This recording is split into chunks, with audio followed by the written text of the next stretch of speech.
Kagaya ng nabanggit natin sa last video natin, ang 30-60-90 triangle ay isa ring special right triangle simply because its angle measures are all special angles. Kung ang 45-45-90 triangle ay nanggaling sa square, ang 30-60-90 triangle is originally taken from an equiangular triangle o mas kilala bilang equilateral triangle. Kung maglalagay tayo ng angle bisector from this vertex, dahil angle bisector yan, mahati yung 60 degrees kanina into two parts, magiging 30 saka 30 degrees. At tandaan natin na sa equilateral, ang angle bisector ay isa ring altitude. Kaya magkakaroon tayo doon ng 90 degrees. Kaya meron tayong 30, 60, 90. So yung isang half ay 30, 60, 90 triangle and the other half also kasi reflection lang yan. Now let's take this first triangle dahil pareho lang naman yan. Ito ang pakatatandaan natin. Sa 30, 60, 90 triangle, ang bawat side ay may sariling pangalan. Siyempre, yung opposite side ng 90-degree angle, siya lagi ang tinatawag na hypotenuse. Siya ang longest side. Yung opposite naman ng 30-degree angle, yung side na yon ang tinatawag na shorter leg. And siyempre, yung opposite side ng mas malaking acute angle, itong side na to, siya lagi ang tinatawag na longer leg. Tandaan niyo yun ha, kahit na balik-balik na rin man yung figure, dapat alam mong hanapin kung sino ang shorter, sino ang longer leg. Ito yung basis mo, yung mga angle measures nila. Dahil ito ay isa ring special right triangle, kahit isa lang yung given na measure or given side, pwede mo na mahanap yung two remaining sides. For example, kung itong shorter leg ay x, yung hypotenuse ay 2x. Dodoblehin mo lang yung given doon. Kunwari ito ay 10. Ang hypotenuse mo magiging 20. Siyempre, kung 20 to, yung shorter leg mo magiging 10. Divide mo ng 2. Baliktad. And kapag alam mo ang shorter leg, alam mo na rin ang longer leg. Multiply mo lang ng, this time, the square root of 3. Again, kung ang x ay 10, ang hypotenuse 20. Tapos yung longer leg magiging 10, the square root of 3. Paano po, sir, kung hypotenuse ang binigay niya? Siyempre, kung 20 ito, divide mo ng 2, working backward, divide mo ng 2, magiging 10 yon. Ito, 10 the square root of 3 pa rin. Sir, paano po kung longer leg? Kung longer leg ang binigay, siyempre, working backward pa rin. Divide mo ng square root of 3. Magiging 10 yon, ito, 20. Para hindi natin makalimutan, maglalagay ako dito ng equation, yung dalawang formula. Kapag ang hinahanap ay hypotenuse, yung shorter leg, multiply mo lang ng 2.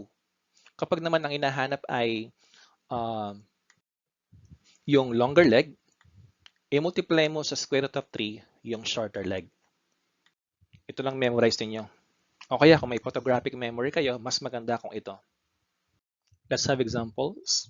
For each triangle below, find the values of x and y. We have two figures here. Pareho silang may 30, 60, 90 na angle measures. Kaya yan ay isang 30, 60, 90 triangle. Kaya pwede natin gamitin itong concept na ito. Now, let's analyze the figure. Ang binigay ay shorter leg. Kasi nga, di ba yung opposite side niya ay 30-degree angle. Ang pinapahanap niya ay hypotenuse, saka yung longer leg. Yun ang una niyong gagawin. Analyze niyo muna kung ano yung binigay, saka ano yung pinapahanap niya. Okay, so unahin natin si x. Ang x ay hypotenuse. To get the hypotenuse, ang kailangan natin gawin ay i-multiply yung given shorter leg by 2. And hypotenuse is equal to shorter leg times 2. Kaya ito ay magiging x equals 5 times 2. And syempre, 5 times 2 is 10. And that's it. Tapos for y, we just need to multiply the given shorter leg by the square root of 3. Ayan, 5 times the square root of 3. Siyempre, pagdidikitin mo lang yan, 5 the square root of 3. Ito ay irrational kasi yung 5 naman ay rational. Kaya di pwedeng pagsamahin yan. Kaya gagawin mo lang ay pagdikitin sila. And that's it. Kung iisipin mabuti, kayang-kaya yang isolve mentally. Item 2. Sa item 2, ang binigay ay hypotenuse. Pinapahanap ay yung shorter leg kasi opposite niya 30-degree angle, saka yung y na longer leg. It is your choice kung sinong unahin mo, yung variable x ba or y. It doesn't necessarily mean na find x and y to unahin mo yung x tapos y. No, it's up to you kung ano yung mas magandang unahin.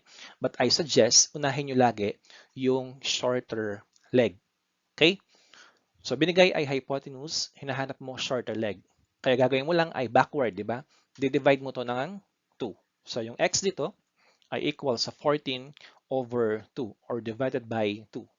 And syempre, yan ay magiging 7. Saka parang ano na rin to, parang common sense. Kung ang hypotenuse mo ay 14, imposible maging 28 yon. Kaya yung gagawin mo talaga ay laging division kapag hinahanap mo ang shorter leg given the hypotenuse. Now, for y, wag mo nang pakialaman yung hypotenuse. Ang pakialaman muna ay yung shorter leg. Kaya lagi siyang inuuna. Kasi mas madaling mag-compute ng longer leg kapag binigay or alam mo na yung shorter leg. Dahil ang shorter leg ay mumultiply mo lang sa square root of 3, yun na ang longer leg. Kaya naman for this, y is equal to 7 times 2, or the square root of 3 rather. Yan ay magiging 7, the square root of 3. And that's it. Yun na ang y natin. Sir, pwede po bang dumiretso na ako sa final answer kapag 7 times the square root of 3? Yes, na. Pwede yan. Next, we have items 3 and 4. Pareho silang may angle measures ng 90, 60, automatic 30 yun, di ba? Pati ito, item 4. So, pwedeng gamitin itong concept na to. Now, let's analyze the figure. Ang binigay ay isang side na ang opposite angle ay 60-degree angle. Kaya yun ay isang longer leg. Pinapahanap ay yung hypotenuse saka yung shorter leg. Now, tandaan natin na laging uunahin yung shorter leg. Kasi technique yun para mabilis ang mahanap yung other sides. Kaya instead of x, unahin natin yung y. So, this becomes y. Para mahanap yung shorter leg, anong gagawin? Correct. Kailangan mo i-divide by the square root of 3 yung 6. Kaya yung y magiging 6 the square root of 3 over 3. Since parehong-pareho yung ating irrational numbers, pwede ma-cancel yan. Kaya ang y ay 6. Now, for x, yung hypotenuse, hindi mo na kailangang panggawing basis yung longer leg. Doon ka na sa shorter leg kasi mas madali siya, di ba? Yung x, yung hypotenuse ay equal sa twice ng shorter leg. Kaya yung x equals sa 6 times 2. And that is 12. And that's it. Di ba? Mas madali. Next, item 4. Item 4, ganun pa rin. Ang binigay ay opposite ng 60-degree angle, kaya ito ay longer leg. Unahin yung shorter leg. Okay, so same process as this. Yung x ay equal sa 4 the square root of 27 over the square root of 3. Bago ka mag-attempt ng rationalization, i-check nyo muna kung divisible ba yung radicand by ng numerator, ng radical ng numerator, by the radicand of the denominator. So, yung 27 saka 3 are both divisible by 3. Kaya pwede ma-cancel pareho yan. Yung 27 magiging 9, yung 3 magiging 1 na lang. Kaya ganyan na lang yan. May iwan 4 times the square root of 29, or 9 rather. And the square root of 9 is, ang 9 ay isang perfect square, di ba? Kaya itong expression na to ay 3 lang. Yan ay magiging 4 times 3. Kaya final answer natin, 12. Pero kung ito ay naging 7, let's say 7, or wala na siyang factor na perfect square bukod sa 1, yan yung final answer. Pero dahil pwede pa, ituloy natin. And now, for y, ang y ay hypotenuse. Huwag na natin pakialaman yung longer leg dahil mas madaling i-compute yung hypotenuse kapag alam natin yung shorter leg. Ang gagawin lang natin ay, correct, dodoblehin yan. So yung y equal sa 12 times 2. Kaya ang y ay 24. Next item 5, we have the 30, 60, 90 triangle pa rin yan. And kamukha sa item 4 and 3, ang binigay ay opposite ng 60-degree angle, kaya longer leg ito. Hinahanap ay shorter and yung hypotenuse. Again, unahin yung shorter leg. Ang shorter leg ay equal sa 2 the square root of 5 over the square root of 3. Kasi di-divide mo ng square root of 3 yung longer leg, di ba? Ayan. Tapos, simplify natin yan. Yung 5 and 3 ay wala ng common factor bukod sa 1. Kaya ang next option natin ay i-rationalize yung denominator by multiplying both the numerator and the denominator by the square root of 3 over the square root of 3. Tapos multiply natin. 2 the square root of 5 times the square root of 3 magiging 2 the square root of 15 over the square root of 9. Or simply, 2 the square root of 15 over, simplify natin to magiging 3 na yun. And that's it. Okay? Baka nabilisan. Yung 2, wag nyo nang i-expect na i-multiply natin ng 3 ha. Hindi pa pwede yun. No, yung mga radicals lang ang pwede.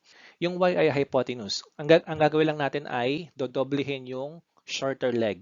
So, kaya yung y equals sa kopyahin mo to, yung shorter leg, multiply mo ng 2.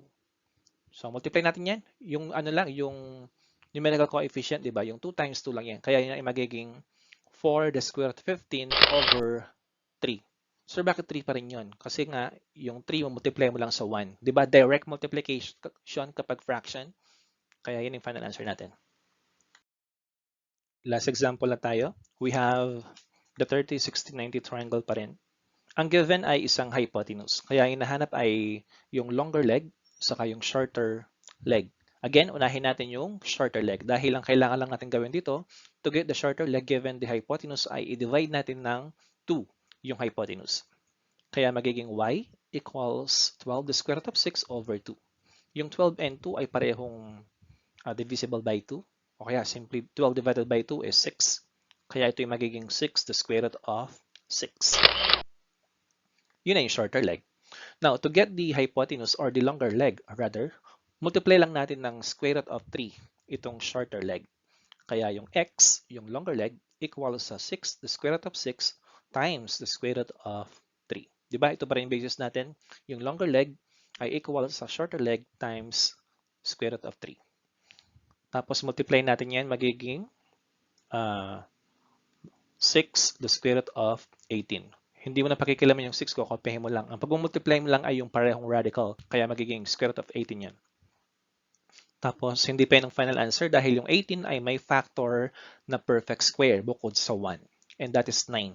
Kaya yung 18, i-breakdown natin ng 9 times 2. Ayan, magiging siyang 9 times 2 para yung 9 pwede nang ilabas. Yung 9 paglabas niya ay magiging 3. Root na lang kasi siya eh. Pero may nakabang na 6. Kaya yung 6, bumultiply mo ng 3, tapos square root of 2. 6 times 3 is 18. Kaya ang final answer natin ay 18 the square root of 2. And that ends our video. Goodbye and thank you.